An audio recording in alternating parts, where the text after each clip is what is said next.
할렐루야. 오늘도 주일 오후까지 이 하나님의 은혜를 사모하고 예수님의 사랑을 사모하는 성도님들의 삶에 큰 은총이 부어지기를 소망합니다. 날씨가 참 많이 더워졌지요. 거기다가 이제 또 비 소식이 계속 있으면서 굉장히 습한 날씨를 보내고 있습니다.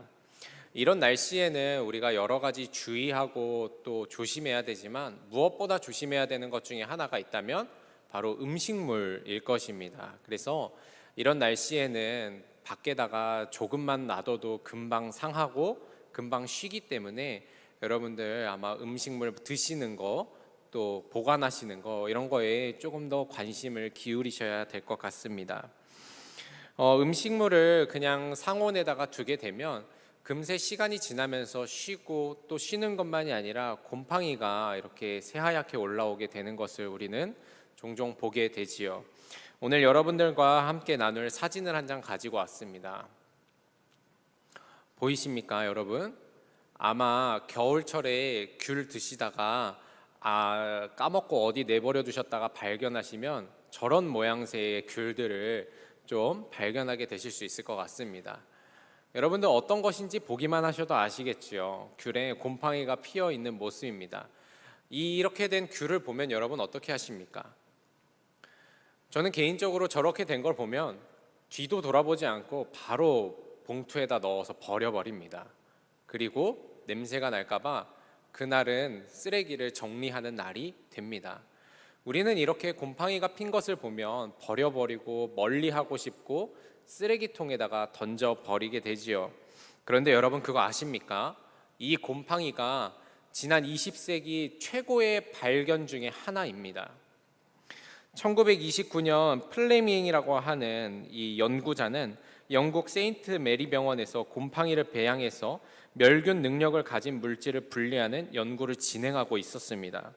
그러던 중에 여름 휴가가 되었고 이 플레밍이 여름 휴가를 떠나면서 귀찮아서 곰팡이를 그냥 책상 위에다 두고 간 것입니다. 그리고 휴가를 다녀오니까 이 책상 위에 있던 곰팡이가 여기저기 퍼져서 세균을 배양하고 있던 곳에까지 다다르게 되었는데 살펴보니 이 곰팡이가 있는 곳에는 세균이 증식하지 못한다라는 것을 발견하게 됩니다. 이 연구가 계속되어서 만들어진 게 있는데요. 바로 페니실린이라고 하는 오늘날 우리가 맞고 있는 항생제 중에 하나입니다. 사실 1920년대만 해도 여러분 세균으로 인해서 죽는 사람들이 정말 많았습니다. 당시에 위생관념이나 이런 것들이 굉장히 부족했기 때문에 또 병균이라고 하는 것, 질병이라고 하는 것에 대해서 분명하게 밝혀지지 않았기 때문에 세균으로 인해서 죽는 사람이 참 많았는데 대표적으로 폐렴, 홍열, 매독, 파상풍, 괴저 등 이런 병들에 의해서 쉽게 사람이 죽어나갔는데 이 질병들과의 전쟁에서 승리할 수 있도록 만들어준 게 무엇이었냐면 이 곰팡이였다라는 겁니다. 여러분, 내 눈에 보기에는 그냥 썩은 것이고 버려버려야 할 것이고 나와 멀리해야 할 곰팡이이지만 정말 필요 없어지게 만드는 물건이지만 과학의 눈으로 현미경으로 바라보니까 세상에서 가장 유익한 약이 되었다라는 것이죠. 여러분, 이처럼 때때로 우리 삶에는 무익하다고 생각했던 것들이 놀랍게도 유익한 것이 되기도 합니다. 오늘 저는 여러분과 함께 무익이 어떻게 유익으로 변하게 되는가 이것에 관하여 함께 나누고자 합니다. 성경에는 수많은 인물들이 나오는데요. 어떤 인물들은 참 본받을 만한 사람들이고 참 따라가야 할 만한 사람들로 나오기도 합니다. 그리고 동시에 참 가치 없어 보이는 사람도 성경에는 많이 나옵니다. 참 왜 저러고 살까 하는 사람도 성경에는 나옵니다. 아마 오늘 우리가 읽은 이 빌레몬서에 나오는 오네시모라고 하는 사람은 성경에서 가장 무익한 사람 중에 한 명일 것입니다. 오늘 우리가 읽은 빌레몬서는 사도 바울이 빌레몬이라고 하는 사람에게 쓴 편지입니다. 이 빌레몬은 바울의 에베소 선교 당시에 회심을 하고 예수를 믿은 사람이었습니다. 그리고 나서 그는 교회 안에서 굉장히 큰 역할을 감당하는 사람이었습니다. 바울은 그를 보고 나의 사랑하는 자요, 나의 동역자라고 이야기할 정도로 교회에서 굉장히 영향력 있고 수많은 일을 감당했던 사람, 바울이 목회적으로 의지했던 사람이 바로 이 빌레몬이라는 사람이었습니다. 특별히 빌레몬의 집에서 당시에 교회가 모였었는데, 이 빌레몬이 얼마나 소문이 좋게 났냐면 주변에 있는 사람들이 빌레몬 하면은 믿음 좋은 사람으로 다 엄지손가락을 치켜들 만큼 대단한 사람이었습니다. 나중에 그는 후에 골로새의 감독이 되어가지고 하나님 앞에서 쓰임 받다가 네로 황제의 박해 때 온 가족이 돌에 맞아 죽는 순교까지 하는 정말로 믿음의 산 모범입니다. 그런 빌레몬에게 사도 바울이 편지를 쓰는데 이 편지의 목적이 아주 특별합니다. 뭐냐면 오네시모라고 하는 사람을 용서해 줘라라고 하는 목적으로 오늘 이 빌레몬서를 쓴 겁니다. 그러면 이 오네시모는 누구인가? 그의 이름은 유익한 자라는 뜻을 가지고 있는데 사실 그는 유익한 자가 아니었습니다. 이 사람은 빌레몬의 집에 속한 종 중에 한 명이었습니다. 그런데 그가 어느 날 사라져 버린 거예요. 나중에 알고 보니까 오네시모가 이 종살이를 피해서 도망을 친 겁니다. 그런데 여러분, 도망칠 때 그냥 도망칩니까? 오늘날에도 가끔 보면은 가출하는 애들 있죠, 그죠?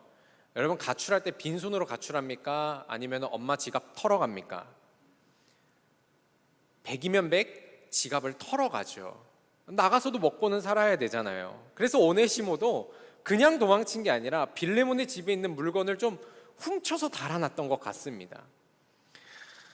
그렇게 도망을 친 이 오네시모, 그 사람을 사도 바울은 빌레몬에게 용서해 주라고 하는 거예요.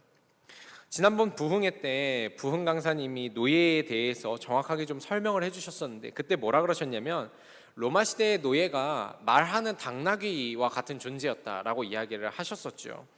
여러분, 당나귀가 어느 날 재산을 훔쳐가지고 도망을 쳤다라고 하면 얼마나 이 주인이 화가 났겠습니까?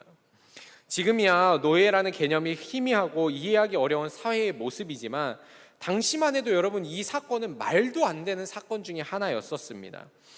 그리고 나서 당장 이 사람이 빌레몬은 이 오네시모를 잡아다가 때려 죽여도 할 말이 없을 만큼 화가 나는 상황이었습니다. 그런데 그렇게 도망친 오네시모가 나가서 또 잘 산 것도 아닙니다. 도망쳐서 뭔 일을 했는지 감옥에 갇힌 거예요. 감옥에 갇혔는데 놀랍게도 그 감옥에 누가 있었냐면 사도 바울이 있었습니다. 바울은 그 오네시모에게 복음을 전했고 오네시모는 복음을 듣고 예수님을 영접하고 그리스도인이 되었습니다. 당시 로마법에는 이렇게 도망친 노예가 잡히게 되면요, 이 노예는 사람이 아니라 사실은 재산의 하나로 여겼기 때문에 재산을 얻었으니까 로마의 그 정부에서 주인에게 돌려줬습니다. 그렇게 돌려주면 이제 주인이 이 노예를 엄벌을 하든지 죽이든지 살리든지 알아서 하는 거였습니다. 이제 오네시모도 감옥에 갇혔으니까 이 군인들이 빌레몬의 집에 돌려보내주는 거예요. 그렇게 돌아가야 되는 오네시모에게 사도 바울이 편지를 하나 써서 준 게 있는데 바로 오늘 빌레몬서라는 거죠. 이 빌레몬서에 보면 놀라운 이야기가 아주 많이 들어있는데 특별히 오늘 우리가 주목해서 보고자 하는 본문은 11절 말씀입니다. 빌레몬서 1장 11절 다시 한번 읽어보면 그가 전에는 내게 무익하였으나 이제는 나와 내게 유익함으로 라고 이야기를 합니다. 오늘 사도 바울이 빌레몬에게 뭐라고 말하냐면 오네시모라는 이 사람이 전까지는 내게 무익한 사람이었지만 이제는 나에게 그리고 너에게도 유익한 사람이 되었다라고 말하는 겁니다. 여러분, 생각해 보면 말도 안 되는 이야기죠. 어떻게 도망친 종이 거기다가 재산을 훔쳐서 달아난 이놈이 어떻게 유익한 사람이 됩니까? 그가 어떻게 주인에게 필요한 사람이라고 말할 수 있습니까? 바울이 말도 안 되는 이야기를 하는 거예요. 그런데 16절에 가면 더 기가 막힌 말이 나옵니다. 빌레몬서 1장 16절에 이후로는 종과 같이 대하지 아니하고 종 이상으로 곧 사랑받는 형제로 둘 자라. 바울이 한술 더 뜨는 거예요. 종과 같이 대하지 말고 용서해 주는 건 넘어서서 사랑받는 형제로 두라고 하는 겁니다. 여러분, 종이 어떻게 주인과 형제가 될 수 있습니까? 말도 안 되는 일이지요. 가축이 어떻게 주인과 형제가 될 수 있습니까? 무익은 무익한 것이지 결코 유익한 것이 될 수 없다라는 거죠. 그러나 사도 바울은 말합니다. 이 무익이 이제 유익이 되었고 종이 형제가 되었다. 어떻게 이런 일이 일어날 수 있을까? 무익이 어떻게 유익이 될 수 있을까? 인간적인 눈으로 보거나 인간적인 생각으로는 절대 불가능한 일입니다. 그러나 이 일을 가능하게 하는 한 가지가 있는데 바로 예수 그리스도, 복음입니다. 사도 바울이 오네시모가 무익한 사람에서 유익한 사람이 되었다라고 말할 수 있는 단 한 가지 이유는 그가 복음을 받아들였기 때문입니다. 빌레몬서 1장 10절에 보면 갇힌 중에서 낳은 아들 오네시모를 위하여 내게 간구하노라. 사도 바울이 뭐라 그러냐면 내가 이 사람을 감옥 중에서 낳았다라고 말합니다. 오네시모가 아들이라고 말하는 거예요. 오네시모가 예수 그리스도를 믿고 이전의 삶은 완전히 버려버렸고 이제는 새로운 사람이 되었다라고 이야기를 하는 겁니다. 다시 말하면 사도 바울이 무익한 사람 오네시모가 유익한 사람이 되었다고 말하는 근거는 다른 것이 아니라 바로 복음, 예수 그리스도에 있었다라는 사실입니다.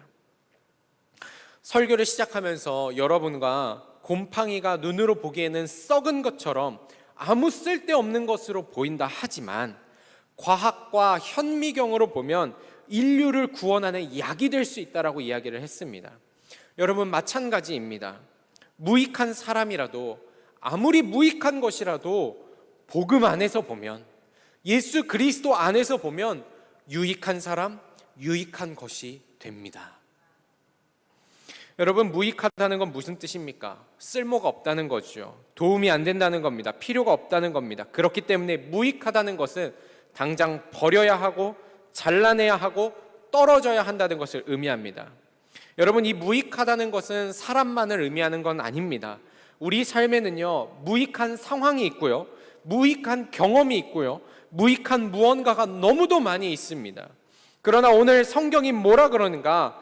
복음 안에서 바라보면 그 무익한 것들이, 그 무익한 상황과 그 무익한 경험들이 유익한 상황이 되고 유익한 경험이 되고 유익한 것이 된다라는 이야기를 하고 있는 겁니다. 여러분, 그렇습니다. 예수 그리스도 안에서 무익은요, 유익이 됩니다. 여러분, 정말로 이 사실을 믿으십니까? 복음 안에서 보면 예수 그리스도 이름 안에서는 가치 없는 것이 가치 있는 것으로 변하는 것입니다. 성경을 한번 살펴보십시오. 여러분, 예수 그리스도라는 이름 아래에서 수많은 사람들이 무익한 사람에서 유익한 사람이 되었습니다. 베드로와 요한이 성전에 기도하러 갈 때 성전 미문이라고 하는 곳에 앉아서 구걸하던 안진뱅이가 한 명 있었습니다. 그는 매일 거기서 구걸하며 떨어지는 동전으로 먹고 사는 사람이었습니다. 조금 잔인하고 냉정하게 말해볼까요? 그는요, 사회적으로 무익한 사람이에요. 사회적으로 쓸모가 없는 사람입니다. 성전의 입장에서 보면 그 사람은 미문에 앉아서 오고 가는 사람들 불편하게 만드는, 당장 내쫓아버려야 될 만한 사람이었어요. 그런데 그에게 베드로와 요한이 예수 그리스도라는 이름을 주어졌을 때 여러분, 그의 존재 자체가 변하게 됩니다. 그가 하나님을 찬양하게 되고 일어나 걷고 뛰며 성전으로 돌아가는 사람이 된 것이에요. 그런데 여러분, 이 이야기가 여기서 끝나질 않습니다. 그가 걷고 뛰는 걸 보고 사람들이 놀랐습니다. 그래서 물어봤어요. 어떻게 된 일이냐? 그러자 이 안진뱅이가 갑자기 자신을 치유해 주었던 베드로와 요한을 붙잡는 겁니다. 그러면서 사람들이 신기한 광경에 솔로몬이나 행각이라고 하는 곳에 사람들이 모여들었고 베드로가 그 자리에서 일어나서 담대하게 하나님의 복음을 선포하니까 그날 예수를 믿은 자가 5,000명이나 되었다라는 기록이 있습니다. 사도행전 4장 4절에 보니까 말씀을 들은 사람 중에 믿는 자가 많으니 남자의 수가 약 5,000이나 되었더라. 여러분, 잘 보십시오. 그는 무익한 사람이었습니다. 평생을 성전 문 앞에 앉아서 구걸하는 인생이었습니다. 그러나 그가 예수의 이름을 받았을 때 그는 더 이상 무익한 사람이 아니에요. 그는 유익한 사람이 되었습니다. 그를 통해서 일어난 사건이 초대교회를 만들었고 초대교회의 부흥의 역사를 일으켰다라는 겁니다. 여러분, 예수 그리스도의 이름 안에서는 존재가 바뀌는 것입니다. 모든 무익한 것이 예수의 이름 안에서 유익한 것이 되는 역사가 일어날 줄로 믿습니다. 사랑하는 성도 여러분, 여러분의 삶을 한번 돌아보십시오. 인생을 살면서 유익한 것만 있었습니까? 삶의 모든 순간과 상황들이, 또 만나는 사람들이 다 여러분에게 유익하였습니까? 아마 아닐 것입니다. 아마 여러분에게는요, 이 오네시모와 같은 사람이 있었을 거예요. 오네시모와 같은 상황이 있었을 테고, 오네시모와 같은 경험들이 여러분 가운데 있었을 겁니다. 무익한 상황, 무익한 순간, 필요 없는 상황, 필요 없는 순간, 무의미한 상황, 그리고 오히려 내 인생에 방해가 되고 걸림돌이 되는 순간들이 여러분의 삶에도, 저의 삶에도 분명히 있었습니다. 개인적으로 간증을 하나 하자면, 여러분들이 보시기에 제가 그래도 좀 빈티가 나 보이진 않지 않습니까? 그죠? 네. 그런데 여러분, 저는 정말 가난하게 살았었습니다. 어린 시절에 이제 상가에서 어머니가 작은 미용실을 하셨는데, 그 미용실 쪽방에서 어머니와 둘이 살았었습니다. 화장실이 없어서 상가에 있는 화장실을 이용할 정도로, 어린 시절에는 화장실이 없으니까 그 페트병에 오줌을 담아서 하수구에 버리면서 그렇게 살았었습니다. 지금 돌아보면 얼마나 그 시간이 감사한지 모릅니다. 내 인생에 없었으면 하는 순간일 수도 있어요. 내 인생에 이런 가난이 다시는 일어나지 않았으면 좋겠다, 이렇게 생각할 수도 있지만, 제가 그 시간 속에서 하나님을 믿었고 복음의 씨앗이 제 안에 심겨졌다라는 사실을 내가 예수님을 만나고 나서 깨닫게 된 거예요. 여러분, 얼마나 감사하고 유익한 시간이었는지 모릅니다. 아마 여러분 중에도 그런 생각하셨을 분들 있을 겁니다. 이 무익한 순간이, 이 무익한 사람이, 이 무익한 경험과 상황이 내 삶에 없었으면 좋았을 것을. 그런데 여러분, 그거 아십니까? 예수님의 눈으로 보면, 복음이라고 하는 렌즈를 딱 끼고 보면 그것이 유익한 것으로 변하는 거예요. 그 무익한 사람이 예수 안에서 보면 유익한 사람이 되는 겁니다. 그 무익한 상황과 환경과 경험이 예수 안에서 보면 유익한 상황과 환경이 되는 겁니다. 여러분, 이게 신앙이 얼마나 놀라운 비밀인지 모릅니다. 오늘 편지를 기록한 사도 바울에게도 무익한 것이 있었습니다. 바울에게는 큰 병이 있었는데 성경학자들은 아마 간질이었을 것이라고 이야기를 합니다. 여러분, 간질이 무엇인지 아시죠? 약 먹는 시간을 조금만 늦춰도 그냥 거품을 물고 쓰러지는 거예요. 저는 신학교 시절에 지하철을 많이 타고 다녔는데 지하철에서 몇 번 보았습니다. 갑자기 거품을 물면서 쓰러지는 거예요, 사람이. 여러분, 사도 바울이 복음을 전하는 사람이고 하나님의 말씀을 이렇게 강단에 서서 전하는 사람인데 간질이 있었어요. 그가 복음을 전하다 개거품을 물고 쓰러지는 겁니다. 얼마나 마음이 힘들었을까요? 그에게 이 간질이라는 병은 얼마나 무익한 것이었을까? 그래서 사도 바울이 이 병을 두고 사탄의 사자라고 이야기를 합니다. 그리고 이 병이 간절히 낫기를 위해서 하나님 앞에 간구하는데, 그런 그에게 하나님이 이렇게 응답하십니다. 고린도후서 12장 9절에서 10절에 보니까, 나에게 이르시기를 내 은혜가 내게 족하도다. 이는 내 능력이 약한 데서 온전하여 짐이라 하신지라. 그러므로 도리어 크게 기뻐함으로 나의 여러 약한 것들에 대하여 자랑하리니 이는 그리스도의 능력이 내게 머물게 하려 함이라. 그러므로 내가 그리스도를 위하여 약한 것들과 능력과 궁핍과 박해와 곤고를 기뻐하노니 이는 내가 약한 그때에 강함이라. 바울이 자신의 이 무익함, 연약함, 사탄과 같은 이것을 자랑하기 시작을 하는 겁니다. 이게 너무 나에게 유익하다고 온 세상에 떠벌리고 다니는 거예요. 무엇입니까? 예수의 이름 안에서 보면 무익한 것이 유익한 것으로 변한다라는 것입니다. 여러분, 우리를 구원하는 십자가를 한번 보십시오.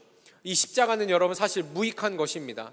어떤 사람들은 십자가가 성스럽다고 이야기를 합니다. 여러분, 이것은요 형틀이에요. 로마 시대의 가장 잔인한 형벌입니다. 사람들은 십자가를 보면서 가까이 하지 말아야 한다고 생각했고, 십자가에 달린 사람들을 보면서 부모는 아이들에게 너는 저런 인간이 되어서는 안 된다라고 가르쳤었습니다. 그게 바로 십자가였습니다. 그러나 이 십자가에 예수님이 달리셨을 때, 그 모욕의 자리, 멸시의 자리에 주님이 서셨을 때 십자가가 능력이 되고 십자가가 유익한 것이 되는 것입니다. 고린도전서 1장 18절에 보니까 십자가의 도가 멸망하는 자들에게는 미련한 것이요 구원을 받는 우리에게는 하나님의 능력이라. 그렇습니다. 우리는 이미 십자가를 통해서 무익을 유익으로 바꾸시는 예수님, 그 예수님을 경험한 사람들입니다. 예수님이 가시는 곳곳마다 무익한 자가 유익한 자가 되고, 예수님이 가시는 곳마다 무익한 상황이 유익한 상황으로 변화되는 것입니다. 내 인생에 하등 도움 안 되는 것들이 예수님의 눈으로 바라보고 복음 안에서 바라보면 세상에 감사한 것으로 변하게 되는 역사가 일어난다라는 사실이지요. 여러분, 그렇다면 이 비밀을 깨달은 성도는 어떻게 살아야 하는가? 내 삶에 예수님이 함께 하시기를, 내 모든 상황 가운데 이것을 바라보는 내 눈에 예수님의 눈으로 바라보기를 간절히 기도해야 될 줄로 믿습니다. 누군가를 바라볼 때 예수님의 눈으로 바라봐야 하고, 모든 상황을 받아들일 때 예수님의 능력과 은혜 안에서 받아들여야만 합니다. 그때 내 삶에는 무익이 사라지고 유익만이 남게 되는 것입니다. 1892년 조선 땅에 복음을 전하고자 들어온 젊은 선교사 부부가 있었습니다. 20대 중반의 프레더릭 밀러와 안나 밀러라는 선교사 부부였습니다. 1898년 3월 2일 하나님은 조선 땅을 섬기러 온 밀러 선교사에게 귀한 아들을 주셨습니다. 그러나 그 아이는 그해 10월 사망하였습니다. 밀러 선교사 부부는 이 아이를 양화진에 묻었습니다. 그리고 후에 3년 뒤에 1902년 3월 7일 하나님이 주신 귀한 아이가 또 태어났습니다. 하지만 그 다음 날 이 아이를 하나님은 또 거두어 가셨습니다. 프레더릭 밀러 선교사의 아내인 안나 밀러 선교사는 30대 중반의 나이에 아이를 낳고 또 이튿날 아이를 잃게 되면서 굉장히 깊은 우울감에 빠지게 됩니다. 더불어 건강도 악화되어 1년 넘게 병상에 있다가 1903년 6월 17일에 사망하게 되었습니다. 병명은 복막염이었습니다. 밀러 선교사는 우리나라 이름으로 나중에 이름을 바뀌셨는데, 민로아 선교사님은 그녀를 양화진에다가 또 장사하는 일을 하였습니다. 이런 민로아 선교사님을 보고 한 조선인이 그렇게 말했습니다. 질문했습니다. 예수가 누구이기에 당신에게서 두 아이를 빼앗아가고 아내마저 데려가셨단 말이오? 도대체 예수가 누구이기에 당신을 이렇게 힘들게 하는 것이오? 그때 밀러 선교사님은 옛날에 조셉 하트라고 하는 목사님이 쓴 찬송을 번역해서 주변 사람들에게 알려주고 또 본인이 부르시면서 그 조선인의 질문에 대한 대답을 하셨습니다. 그 찬송가 지금 우리도 은혜 받으면서 많이 부르는데요. 찬송가 96장 예수님은 누구신가? 라는 찬송입니다. 제가 가사를 읽어드리면 이렇게 쓰여져 있습니다. 예수님은 누구신가? 우는 자의 위로와 없는 자의 풍성이며 천한 자의 높음과 잡힌 자의 노임되고 우리 기쁨 되시네. 예수님은 누구신가? 약한 자의 강함과 눈먼 자의 빛이시며 병든 자의 고침과 죽은 자의 부활되고 우리 생명 되시네. 예수님은 누구신가? 추한 자의 정함과 죽을 자의 생명이며 죄인들의 중보와 멸망자의 구원되고 우리 평화 되시네. 예수님은 누구신가? 온 교회의 머리와 온 세상의 구주시며 모든 왕의 왕이요 심판하실 주님 되고 우리 영광 되시네.